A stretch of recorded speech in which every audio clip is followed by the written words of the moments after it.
In this video, we're going to start talking about the Unreal Editor. So one of the main areas of the Unreal Editor is the Level Editor Toolbar. Now you see you have lots of different UI elements and windows and panels and stuff, but let's talk about this top toolbar right up here. So of course you've got the typical save button. You've also got a button that opens up the content browser, which you can see over here in the content browser window, the bottom left part of the UI. We've also got the marketplace. We've also got some quick settings that we can look at here to change the way we see things.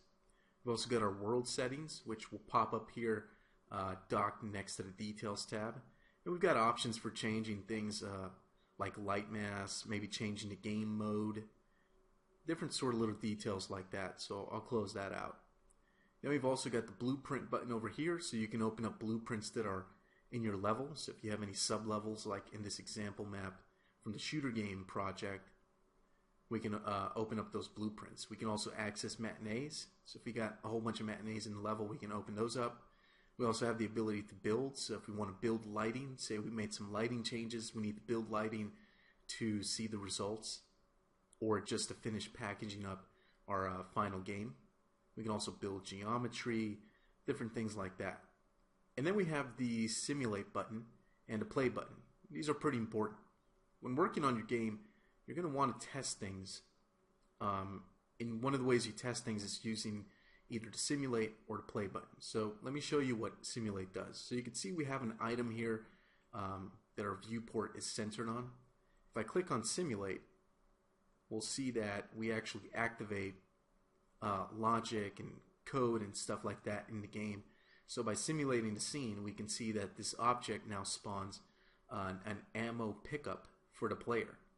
And if we select it, we can see that we have access to a whole bunch of different properties and things through the details panel.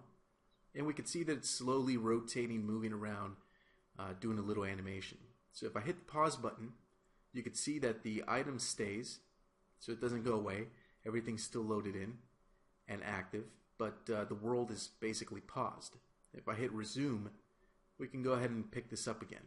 If I hit stop, the whole simulation is ended. So that could be pretty useful. Now under play, we have a few different options here. We can play a selected viewport, which is pretty common to do. We can also play in a new editor window, which I typically don't do too much. I usually select the option to play inside of the viewport. So you can see that now I can jump in the game.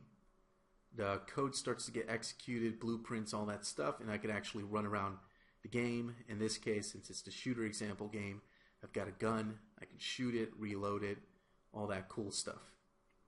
So pretty neat. We can also pull out of this view in case you have to, like with the UI again. To do that, just hit Shift and the F1 key and you'll regain mouse control over the UI.